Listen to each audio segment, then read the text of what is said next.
La persecución, intriga y suspenso en una ciudad enredada en el peligro. Por Jaime Eliab. 1. A las 12 de la noche, don Carlos Carneiro se levantó de su litera y apagó la lámpara de aceite. La oscuridad reinó en su diminuto camarote en la popa del barco.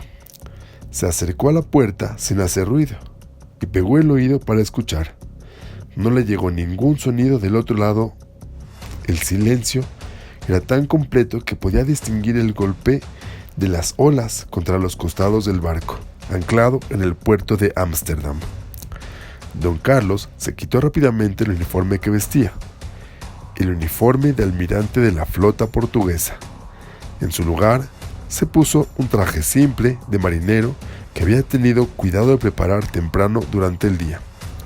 Silenciosamente y con extremo cuidado, abrió un poco la puerta del camarote y miró con atención en el oscuro corredor. Se detuvo ahí un momento, tratando de captar alguna voz. Solo había silencio.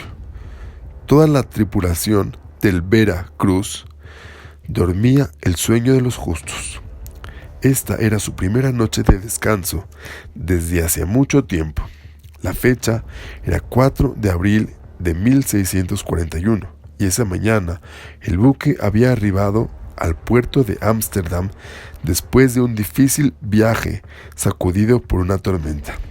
Don Carlos dejó su camarote y caminó sigilosamente hacia las escaleras. Subió rápidamente hasta la cubierta superior. Para su gran fortuna, encontró a los guardias durmiendo. Bajo diferentes circunstancias, los hubiera tenido que mandar ante un tribunal. Hoy los miró con comprensión. Están exhaustos, pensó. El viaje los ha agotado y han estado desde el amanecer fregando, limpiando y pintando el barco en honor a la visita inminente que el jefe del gobierno holandés haría a él, don Carlos, el emisario personal del rey de Portugal. No obstante, esta vez don Carlos no encontró causa para quejarse de la negligencia de sus guardias. No había testigos para verlo salir del barco y perderse en las sombras de las tortuosas calles del puerto. Justo unos segundos más tarde, una figura vestida de negro descendió del barco y se apresuró a seguir a don Carlos. Don Carlos no caminaba, corría a través de las dormidas calles de Ámsterdam. Conocía bien el lugar. Esta no era la primera visita del almirante a la capital de Holanda. Aún en esta noche sin luna, atravesaba infaliblemente los oscuros callejones y las estrechas callejuelas. Llegó a su destino sin perder tiempo. Una casa rodeada por un muro de piedra, alto y ancho, con una enorme puerta de hierro colocada en el centro. Don Carlos se detuvo cerca de la puerta.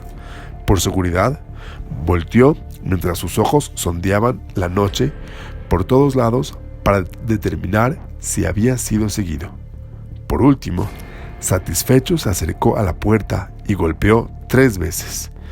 Después de un momento, golpeó nuevamente 3 veces y luego añadió 4 golpes más, la señal acordada. Escuchó pisadas acercándose de dentro de la casa.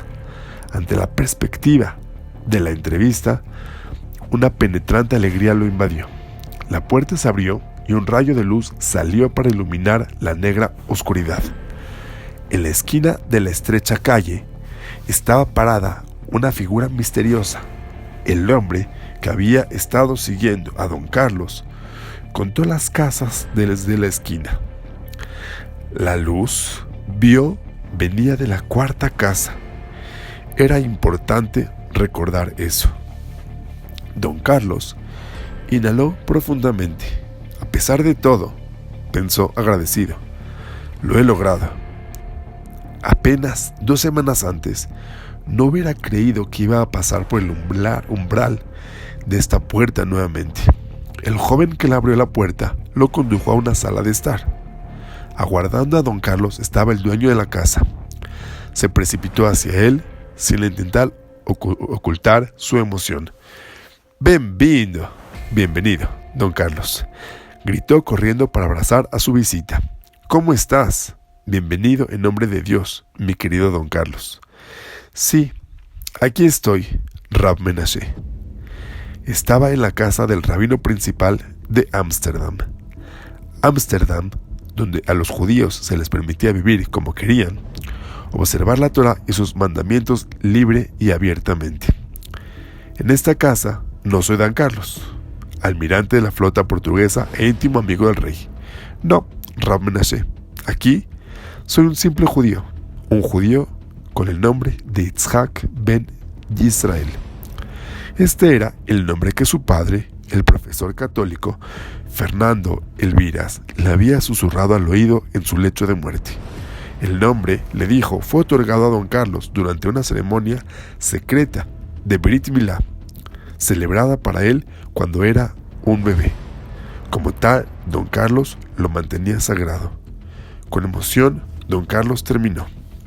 Así que, por favor, Rab Menashe, a pesar de que todavía vivo en Lisboa, en esta casa llámeme Yitzhak ben Yisrael Carneiro. Será como tú dices. Rab Menashe estuvo de acuerdo con una sonrisa. El Rab estaba visiblemente conmovido ante la visita de su viejo amigo. Saber que don Carlos corría un gran riesgo cada vez que visitaba Ámsterdam hacía el momento aún más conmovedor. ¡Qué maravilloso es verte! Ha sido tanto tiempo. Mi alegría es el doble de la suya, Rab Menashe. Don Carlos suspiró. Mi exilio se está volviendo más difícil y más amargo con el paso de cada día, que no daría por perder desarraigarme y venir a vivir aquí a Ámsterdam, una ciudad en la que no hay sufrimiento ni persecuciones, un lugar donde es posible cuidar los mandamientos abiertamente y sin miedo. ¿Sabe usted cuánto anhelo dedicar mis años restantes a estudiar Torah, de la que sé tan poco? Yitzhak, Rab Menashe le respondió cálidamente. Tu tiempo va a llegar. Dios guía los pasos del hombre. El cielo te va a conducir por el camino correcto. Su tono cambió. Pero, mi amigo, ¿por qué te alejaste durante 2 años? No sabes cuánto me preocupé por ti. Me pregunto constantemente si nuestras actividades en Portugal tienen éxito o no. No tengo noticias de nuestros hombres que operan allá en secreto. Como no llegaste hace medio año, inmediatamente después de Sukkot, temí que la perversa Inquisición hubiese logrado penetrar tu secreto y descubrir tu verdadera identidad. Y quizá te hubiese sentenciado, Dios no lo quiera, a morir en el fuego, como desean hacer con todos los judíos que practican su fe en secreto.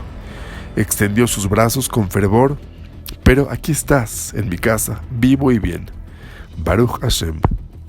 Ciertamente, Rab Menashe, Baruch Hashem, el Dios de Abraham, Yitzhak y Jacob, en su gran bondad, me ha ayudado a poner en práctica nuestro plan. Nadie en Portugal sospecha que el Rab de Ámsterdam, un antiguo marrano, es el hombre detrás de toda nuestra operación. Ni aun los marranos mismos se les ha dicho de dónde vienen los maestros y los moalim. Y ellos no preguntan, saben que es peligroso. Gracias a Dios, la red clandestina de los judíos secretos está prosperando. Nuestro pueblo está activo no solo en Lisboa, la capital de Portugal, sino también en Oporto, Coimbra y El Dorado. La puerta de la sala de estar se abrió de repente. En la entrada estaba el muchacho que antes había abierto la puerta a don Carlos. ¿Sí? ¿Qué pasa?, preguntó Rab Menashe. El muchacho se veía nervioso. Escuché que golpeaban a la puerta, Rab. Exactamente el mismo número de golpes que nuestro honorable invitado dio. Pensando que quizá el Rab esperaba a otro invitado, abrí la puerta. ¿Sí? ¿Quién era? Un hombre vestido de negro. Solo sus ojos asomaban de la bufanda que cubría su rostro. Yo le pregunté, ¿qué quiere? Con una voz gruesa y apagada dijo, ¿quién vive aquí? Cuando le respondí, Rav Menashe ben Israel, el hombre no reaccionó en absoluto. Simplemente se fundió en la oscuridad. Rav Menashe y don Carlos intercambiaron una mirada ansiosa. ¿Alguien te vio entrar a mi casa? Rav Menashe preguntó temeroso. No, nadie me vio. Tomé todas las precauciones posibles. Don Carlos sacudió la cabeza. Imposible.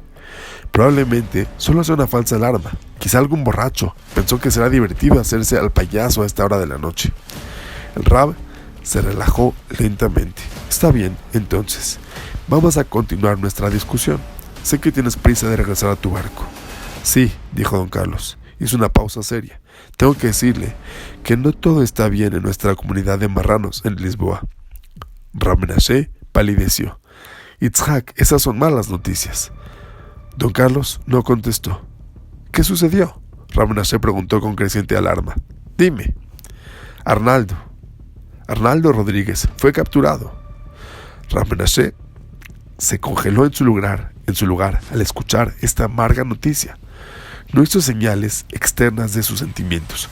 Solamente miró hacia adelante sin poder hablar. Don Carlos sabía que la información afligiría al Rab. Arnaldo Rodríguez era un cercano amigo personal. Su casa estaba en Ámsterdam y había crecido ahí. Él y Rav Menashe habían sido por muchos años pareja de estudio en el Talmud y Halajá, y habían sido el mismo Rav Menashe quien le pidió a Rodríguez que regresara a Portugal, sacrificara su completa y libre vida judía en Ámsterdam y viviera en Lisboa como un marrano. En otras palabras, vivir públicamente como católico y secretamente como judío. Era una forma de vida que tenía el peligro de muerte. Si la máscara de Arnaldo fuese descubierta, su vida estaría suspendida de un hilo. Rav Menashe se lo había pedido porque creía que Arnaldo Rodríguez era el único hombre digno de servir como rabino a la comunidad de los marranos en Lisboa. Rav Menashe creía que Rodríguez, con su personalidad enérgica y carismática, podría guiar a otros marranos a una mayor observancia de la Torá, a pesar de las difíciles circunstancias bajo las cuales trabajaban. Arnaldo era un hombre valiente, un hombre que no sabía lo que era el miedo, excepto el miedo al cielo. Era un erudito de Torá y un judío piadoso y entusiasta que había dedicado felizmente su vida al bien de la gente. Y ahora había sido capturado. Después de un largo silencio, Rav Menashe murmuró destrozado. Dime cómo sucedió. Don Carlos suspiró. Sucedió en Purim. Esos malvados descubrieron que cierto sótano en la universidad era usado como lugar de reunión para rezar. Durante 3 años pudimos mantener en secreto la existencia de este minyan. Aproximadamente 40 hombres venían a rezar cada día. La mayor parte de ellos eran parte de la misma universidad: profesores, investigadores, estudiantes y administradores. Todos ellos judíos, tratando de observar las mitzvot de la Torá de la mejor manera posible. El minyan fue descubierto en Purim, mientras leían la Megilá. No sabemos exactamente cómo los malvados agentes de la Inquisición se enteraron de nuestro secreto, pero en el momento en que irrumpieron en el cuarto había casi 60 hombres presentes. ¿Sabes lo que esto significa? Un minyan próspero, una tragedia catastrófica. Con seriedad, don Carlos continuó su historia. Entre los congregados había 2 altos oficiales que trabajaban para el Ministerio de Finanzas, un hombre respetable de hombres de negocios, un hombre del lejano Brasil y gente simple. Los malvados inquisidores interrogaron y torturaron a estos hombres durante 1 año completo. Los prisioneros sufrieron horrores inimaginables. Al final, todos ellos confesaron sus pecados. Admitieron que habían cuidado Shabbat lo mejor que pudieron. Admitieron que habían ayunado en Yom Kippur. Confesaron que no comieron pan en Pesach y que nunca habían probado carne de cerdo. Lágrimas corrían por las mejillas de don Carlos, mientras añadía: sufrieron agonías infernales y al final Los más prominentes de ellos fueron sentenciados a los fuegos del auto da fe. ¿Ya fueron llevados a la hoguera?, preguntó Ramenaché. Todavía no, pero su destino está apresurado hacia ellos. El rey ya otorgó su aprobación al decreto. Ramenaché no respondió, se sumió en sus pensamientos. Su espíritu se dirigió a la prisión de la cruel Inquisición en Portugal. Con cada fibra de su alma sintió el dolor del valiente grupo de judíos, ahora quebrantado y destrozado, esperando su muerte. Y entre ellos, su querido amigo, Arnaldo Rodríguez, cuyo nombre hebreo era Rafael Haim. Arnaldo, su buen amigo, crecieron juntos en Ámsterdam, ambos miembros de la congregación de conversos forzados que habían regresado al judaísmo. Juntos habían asistido al Talmud Torah, afiliado a la comunidad portuguesa en Ámsterdam, el Bet Jacob. Juntos habían aprendido Torah de su gran líder, Rabbi Yitzhak Uziel. Arnaldo había con el tiempo entrado en los negocios donde le había ido muy bien, particularmente en el comercio con inmigrantes holandeses que vivían en el extranjero.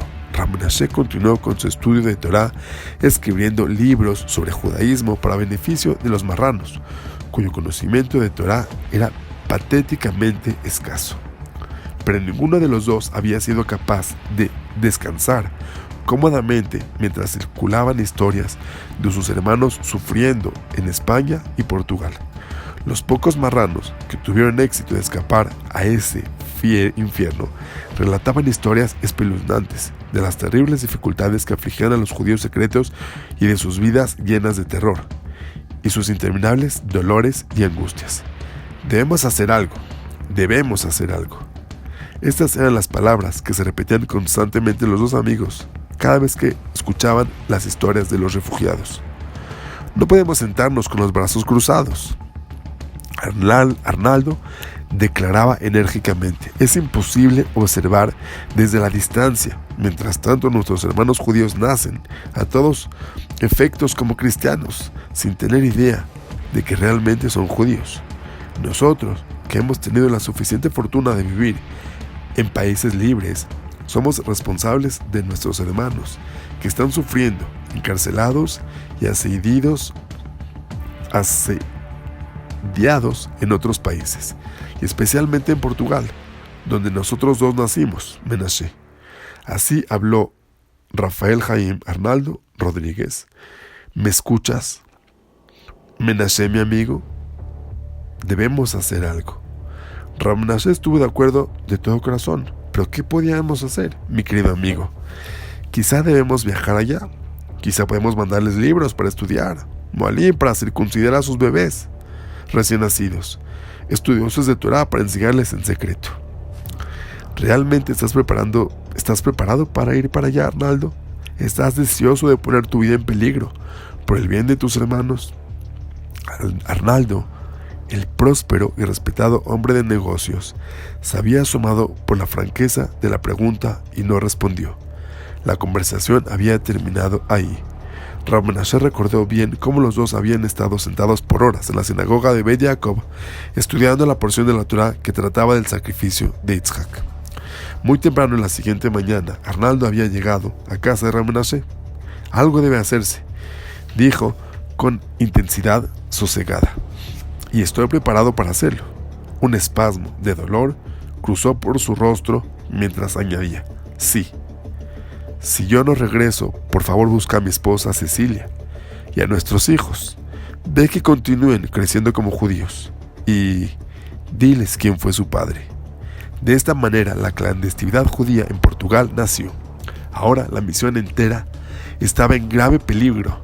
Arnaldo había sido capturado. Ramenaché despertó de sus desagradables pensamientos. Dime, Yitzhak, ¿es posible hacer algo? ¿Hay alguna manera de salvar a esos judíos, incluyendo a mi amigo, el Tzadik Arnaldo? ¿Hay alguna posibilidad de que el rey conmute su sentencia de muerte a cárcel de por vida?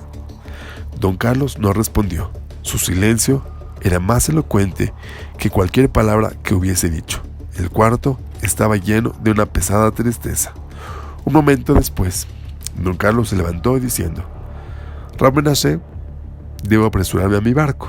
como judío temeroso del cielo, que cree en Dios y en su sagrada Torá, sé solamente esto: debemos continuar. En 2 días, a partir de hoy, varios de mis marineros, marranos fieles, vamos a llegar al almacén de Alfonso Migal para comprar gran cantidad de telas finas, mi regalo para las damas de la corte real de Lisboa. Espero que en los baúles de ropa sean escondidos los Humashim que ordenamos y también su importante libro Conciliador, el Conciliador. No tiene idea de cuánta gente ha salvado de la herejía y de la apostasía a través de ese libro. Su voz era baja, pero resonante cuando terminó.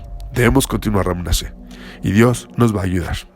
Don Carlos salió de la casa y se apresuró a regresar a través de las calles dormidas de Ámsterdam a su barco, su camarote y las cargas de su rango. Y la sombra, vestida de negro, tomó nota.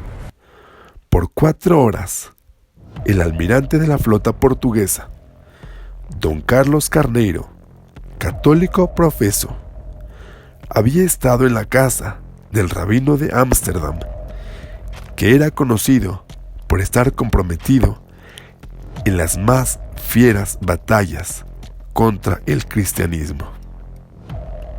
Capítulo 2. Paulo de Henrique, secretario del Santo Oficio en Lisboa, se preparó para salir de su casa. Mientras abría la puerta, un pergamino delgado de papel, sujeto entre el dintel y la jamba de la puerta, cayó al piso.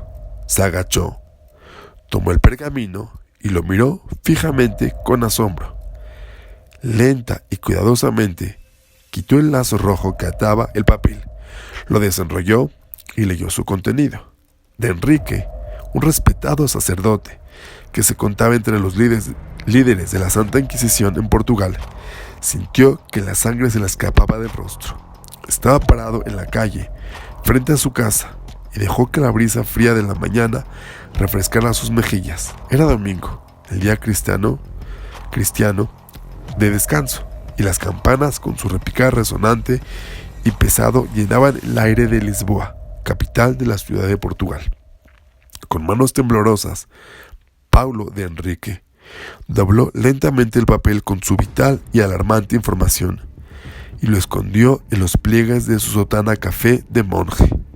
Rápidamente dirigió sus pasos hacia la casa del hombre que dirigía el Santo Oficio, el líder de su orden, el padre João Manuel. «Padre», dijo de Henrique mientras se acercaba al temible líder de la Inquisición, «lea esta nota». João Manuel aceptó el papel de su secretario con su expresión habitual, una mezcla de severidad y arrogancia. Era un hombre que nunca sonría, que nunca traicionaba ninguna emoción. Pero esta vez, mientras leía detenidamente el contenido de la nota, su cara registró consternación. Momentáneamente olvidó su engreimiento y exigió: «¿Cómo llegó esto a ti?» «Lo encontré en la puerta de mi casa», replicó el secretario. «No sé quién lo puso ahí». «¿Cuándo sucedió esto?» «Ahora, literalmente, ahora mismo, cuando salía de mi casa camino a la iglesia para la misa del domingo. En vez de ir allá, vine directamente aquí, hacia usted, padre». Después de un largo momento de deliberación silenciosa, el padre João Manuel dijo: «Vamos a la oficina y busquemos en los archivos de la Inquisición». «No lo creo. Simplemente no puedo creer lo que acabo de leer». Los 2 sacerdotes salieron y caminaron entre las calles de Lisboa en silencio, cada uno absorto en sus pensamientos. La ciudad aún estaba envuelta en el sueño del domingo en la mañana. Los pasos de los sacerdotes resonaban claramente en el silencio, sobrepuestos a los intermitentes sonidos de las campanas de las iglesias. Era un camino corto al gran edificio de piedra que servía como centro de operaciones de la Inquisición. En este era una construcción cuya misma apariencia infundía temor en los corazones de los residentes de Lisboa. Desde dentro de las altas paredes que lo rodeaban, podían oír claramente de cuando en cuando, gritos agonizantes que escapaban de las gargantas de los judíos que habían sido forzados a convertirse y que eran posteriormente desenmascarados como leales a su fe en secreto. Los ciudadanos de Lisboa trataban de no pasar por esas calles en particular, y especialmente por ese edificio. João Manuel mismo abrió la pesada puerta de fierro que conducía al patio. Los dos sacerdotes se apresuraron a la amplia escalera en el edificio. A lo largo del corredor estaba sombrío y lóbrego a esa hora de la mañana, pero el par caminaba confiadamente al cuarto de los archivos, donde los registros de la Inquisición estaban guardados. Este cuarto era adyacente a la cámara de interrogatorios y tortura. Vamos a ver qué está escrito en el Reporte de Ámsterdam. De un gabinete de metal, João Manuel sacó un pesado pergamino inscrito con una sola palabra: Ámsterdam.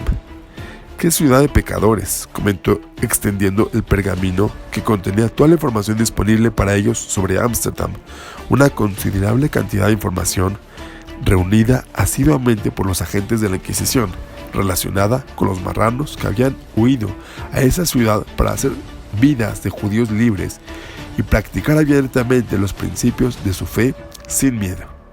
«No entiendo», comentó de Enrique, mientras su compañero recogía con la vista el pergamino extendido ante ellos sobre la mesa.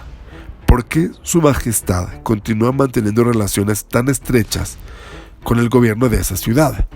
¿Por qué no exige que Ámsterdam entregue a esos herejes que huyeron de la justicia de nuestra santa fe, esos traidores que se atrevieron a regresar abiertamente a la religión de sus padres? Tienes razón, pero creo que si lo que está escrito en esa nota efectivamente es verdad, las cosas van a cambiar pronto. Aquí, lo encontré. El padre João Manuel colocó un ansioso dedo en cierto punto del pergamino. Aquí está el nombre, Menashe ben Israel, que aparece en tu nota. Veamos qué nos tiene que decir nuestros agentes de Ámsterdam. Leyó detenidamente el pergamino. Escucha lo que dice.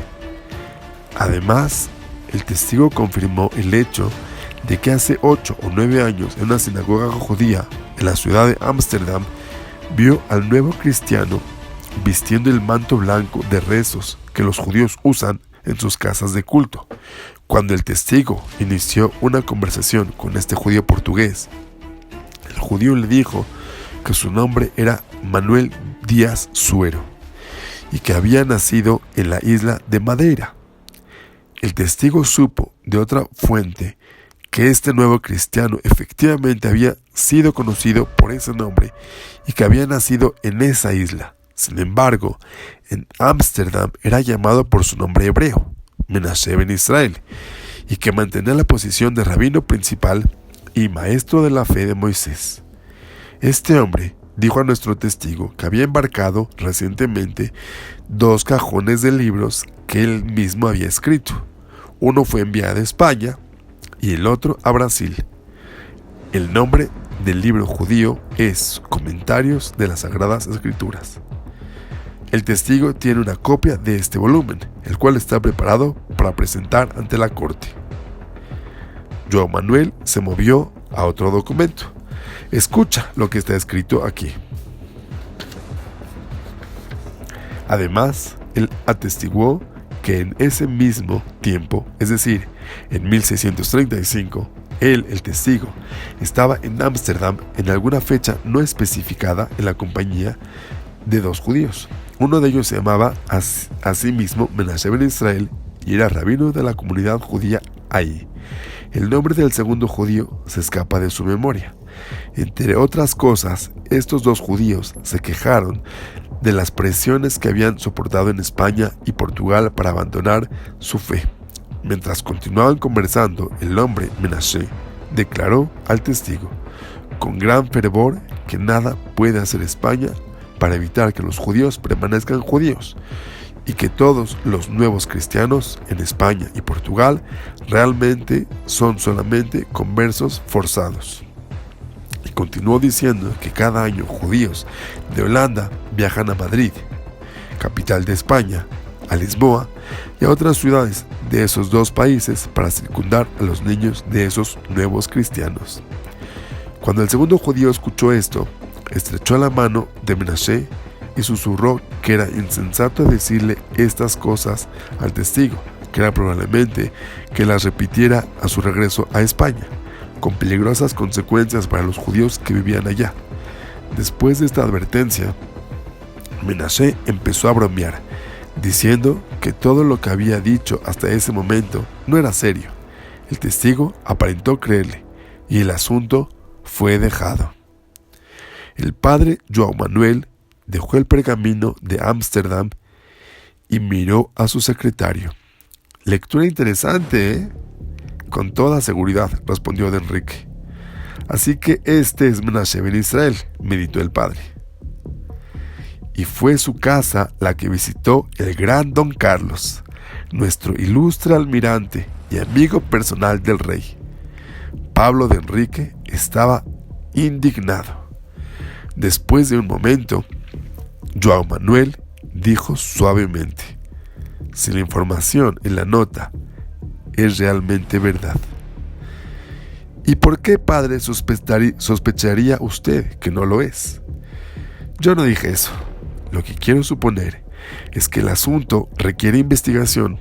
Debemos ser muy, pero muy cuidadosos antes de acusar a don Carlos de ser un judío secreto. ¿Entiendes? Don Carlos tiene muchos enemigos en la corte real. Es posible que uno de ellos escribiera la nota para inducirnos a arrestar al almirante y forzar una confesión de él. Sabes tan bien como yo que al final él va a confesar. Todos lo hacen. El sacerdote rió entre dientes. Y si resulta que nosotros estamos equivocados, no necesito escribirte lo que nos sucedería. El rey nos retiraría nuestras exaltadas posiciones y nos arrojaría a la prisión. El flujo de palabras del padre se interrumpió de repente. Un destello malvado iluminó sus ojos. Lanzó a su secretario una mirada penetrante y tomó su hombro con fuerza. Con énfasis suave y lento dijo: escúchame bien, Paulo. Si investigamos este asunto a fondo, vigilamos todos los movimientos de don Carlos y descubrimos que él realmente se reunió con el hereje Menashe ben Israel, entonces Lisboa va a atestiguar un juicio de fe como el que no ha visto en años. Vamos a atarlo a la estaca en el centro de la ciudad. Ni siquiera el rey mismo podría sacarlo de nuestras manos vivo. Sonrió con una sonrisa siniestra. ¿Qué dices a esto, de Enrique? Una historia como esta no sucede cada día. Padre, dijo de Enrique, el testigo relató que el hereje Menashe ben Israel mandó agentes y libros a España y Portugal. Eso significa que hay hombres aquí para recibirlos. ¿Estoy en lo correcto en suponer que existe una red clandestina aquí? Estás en lo correcto. Ciertamente es posible. Y también es posible que don Carlos sea el líder de esa organización secreta. La voz de João Manuel se tornó seria. Una red clandestina judía en la católica Portugal, dirigida por un íntimo del rey. En verdad, una historia conmovedora. Sacudió la cabeza. No, parece demasiado rebuscado para ser verdad. Padre, de Enrique dijo con apremio, debemos empezar rápidamente la investigación. Es imposible que un hombre sospechoso de crímenes de semejante magnitud tenga permitido el libre acceso a la realeza y al ejército. Voy a nombrar algunos de nuestros más talentosos investigadores para el trabajo. Van a espiar a don Carlos cada día y noche, hasta que lo descubran. Lo primero que quiero que hagas es descubrir quién puso la nota en tu puerta. Esto es importante. Tiene un gran trabajo por delante ahora, Paulo. Debemos ser cuidadosos, extremadamente cuidadosos. De Enrique sonrió. Tengo la intención de tener éxito, padre. Veremos a don Carlos montado en la hoguera en el nombre del amor y la misericordia de nuestra santa fe. Ambos unieron sus manos con un fuerte apretón, deseándose uno al otro suerte, y salieron del cuarto de archivos. Cuando de Enrique salió de la oficina de la Inquisición, sumido en sus pensamientos, las campanas estaban todavía sonando y las calles de Lisboa seguían aún dormidas. 3. Un magnífico carruaje, al cual 2 negros caballos estaban enganchados, se detuvo enfrente de una de las casas más majestuosas de Lisboa. Don Carlos, espléndido en su uniforme blanco de almirante, adornado con hombreras doradas, descendió de él. El soldado, que custodiaba la puerta, se cuadró cuando don Carlos entró a su espaciosa casa. Acababa de regresar del Palacio del Rey, donde presentó un reporte detallado de su exitosa excursión a Ámsterdam. Don Carlos estaba eufórico. Había logrado persuadir al gobierno holandés de firmar un tratado marino con Portugal y el rey había exagerado los elogios a los esfuerzos del almirante en su nombre.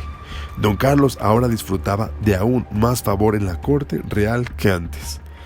Apenas descansaba de las labores del día cuando llegaron a sus oídos unos golpes rítmicos en la puerta de afuera. Era la señal que había estado esperando. Se levantó de un salto y él mismo fue a abrir la puerta a sus invitados a esas altas horas de la noche. Un par de marineros marranos que servían en el barco de don Carlos, el Veracruz. Su trabajo era asegurarse de que los libros sagrados que Romnashe les había proporcionado en Ámsterdam llegaran a buen puerto en Lisboa. Disfrazados como una pareja de mozos humildes, arrastraron una pesada caja a la casa. Los libros estaban escondidos adentro.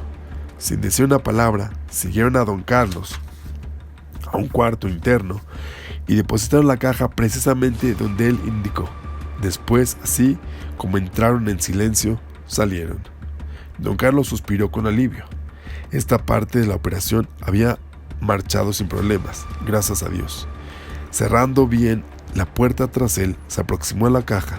Debía completar la segunda parte de la operación esa misma noche. Aún debía viajar varias horas, mientras la oscuridad durara. Estaba levantado la tapa cuando escuchó un golpe en la puerta que lo desconcertó. Rápidamente la cerró y fue a abrir la puerta. Su criado estaba ahí. «Señor», dijo, «el señor Pedro Álvarez ha llegado. ¿Debo dejarlo pasar?» Don Carlos ocultó su disgusto. Sí, ciertamente, Antonio. Indícale de dónde está mi estudio y dile que estaré inmediatamente ahí. Pedro Álvarez servía como oficial en el barco del almirante. También era secretario personal de don Carlos. Don Carlos lo había escogido específicamente para ese trabajo. El prometedor joven oficial, aferrado fervientemente al catolicismo, era en realidad judío. Era el hijo de Roberto da Silva, un profesor universitario en Lisboa que había sido quemado en la hoguera cuando Pedro era aún un bebé. Da Silva había sido descubierto participando en un ceder de Pesaj y fue sentenciado a muerte junto con su esposa. Los monjes dominicanos tomaron al bebé Pedro, entonces de solo 6 meses de edad, y lo criaron teniendo mucho cuidado de ocultarle sus orígenes judíos. Sin embargo, don Carlos sabía quién era Pedro. Su padre, el profesor, era hermano de don Carlos. Durante todos estos años, don Carlos se había interesado discretamente en el bienestar del joven Pedro. Y cuando tuvo la edad suficiente, don Carlos se las arregló para manipular los eventos de modo que Pedro entrara a servir a la flota de Portugal. De esta manera, don Carlos esperaba tenerlo cerca y quizá, con la ayuda de Dios, revelarle un día el secreto de su verdadera identidad, hijo de un santo mártir que había muerto al Kiddush Hashem, santificando el nombre de Dios. Usualmente estaba contento cuando Pedro Álvarez venía a verlo. Siempre tenía esperanza en su interior de que surgiera una oportunidad para traer a este joven a la fe de sus padres. Esta noche, sin embargo, don Carlos hubiera preferido disculparse con la visita. Si tan solo pudiera traerlo a este cuarto y enseñarle lo que contiene la caja, pensó nostálgico. Pero aunque consideraba el pensamiento, sabía que el momento aún no había llegado. Salió del cuarto con su preciado secreto y se dirigió al estudio donde esperaba Pedro Álvarez. «Buenas noches, señor». Pedro saludó a su almirante. Sabía que no podía estar enojado por tener que recibirme tan tarde en la noche. «Tengo mucha curiosidad acerca de lo que dijo el rey. ¿Aprecia sus esfuerzos en Ámsterdam y está satisfecho con el tratado que firmó ahí?» «Sí, Pedro», don Carlos respondió afablemente. «El rey elogió mis esfuerzos hasta el cielo. Ve a tratarlo como una apertura para que nuestra flota empiece a comerciar con nuevas tierras a través del mar. Estaba especialmente complacido con la forma en que la tratamos la amenaza de los ataques de piratas. Su Majestad cree que Holanda va a mantener su promesa de negar puerto a esos piratas, quienes generalmente buscan refugio en el puerto de Ámsterdam. Y eso es importante, muy importante». El joven Pedro escuchó con entusiasmo. La admiración se reflejaba en sus facciones. «¿Cuándo se va a ir?», don Carlos pensó impasiblemente. «¿Cómo puedo hacerle entender que este no es un buen momento para que yo entretenga visitas?» «¿Y su Majestad?», dijo Pedro. Le preguntó acerca de los herejes de las filas de nuevos católicos que han huido a Ámsterdam. Quiero decir, los apóstatas que han escapado de Lisboa y regresado abiertamente a su fe judía. «Qué exasperante es eso». Dominando sus emociones, don Carlos dijo con calma, como si el tema fuera completamente indiferente para él: «No, el rey elige dejar eso a la Santa Inquisición. Ellos ciertamente están haciendo un gran trabajo. ¿No es así, Pedro?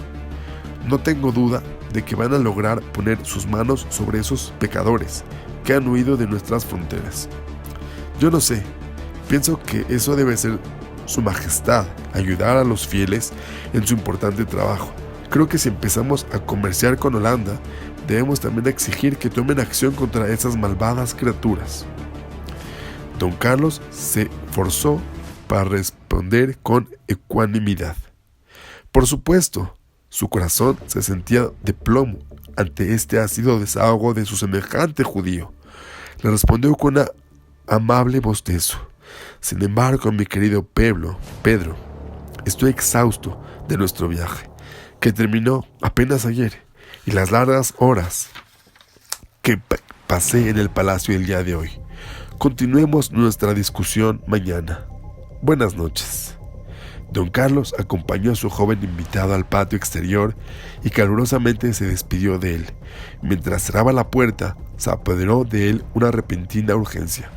Corrió de regreso a la casa, sin parar hasta que estuvo nuevamente en el pequeño cuarto donde estaba la caja. Debía apresurarse. El tiempo fijado para la reunión ya había pasado. ¿Todavía estarían esperándolo? Rápidamente cambió su uniforme por ropas de civil. Abriendo la caja, tomó un montón de libros bien atados. Con ellos bajó su brazo, cruzó el cuarto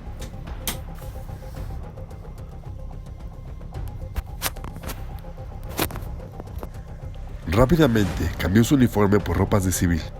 Abriendo la caja, tomó un montón de libros bien atados. Con ellos bajo su brazo, cruzó el cuarto hacia un espacioso armario que estaba adornazado contra el muro, abrió la puerta y entró. Cerró firmemente detrás de él. Luego, con un movimiento seguro, movió la manija de otra puerta frente a él dentro del armario. La puerta interna se abrió para admitirlo. Lenta y cautelosamente, don Carlos empezó a bajar escaleras, invisibles en la impenetrable oscuridad. Las escaleras lo condujeron hasta una amplia caverna. Si no fuera por el hecho de que don Carlos conocía todos los rincones, seguramente se hubiese tropezado en la oscuridad. Llegó a un segundo grupo de escaleras, las bajó rápidamente, abrió la puerta y nuevamente estaba dentro de un gran armario. Cuando salió, estaba en una casa vacía en una de las calmadas calles laterales de Lisboa. Don Carlos salió de la casa silenciosamente. Ya era después de la 1 de la mañana. A una corta distancia estaba una carreta a la que un par de caballos estaban enganchados. Se acercó cautelosamente, lanzando miradas hacia todos lados.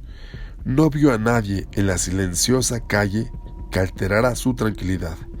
Un salto lo llevó a la carreta. ¿Qué sucedió? ¿Por qué llegas tarde? Una ansiosa voz le preguntó en la oscuridad. Gracias a Dios, llegué. Hubo demoras inesperadas. Ahora vayamos a nuestro destino. Y ojalá que todavía nos estén esperando. Lentamente al principio y luego con más velocidad, el carruaje empezó a avanzar por el camino rumbo al norte.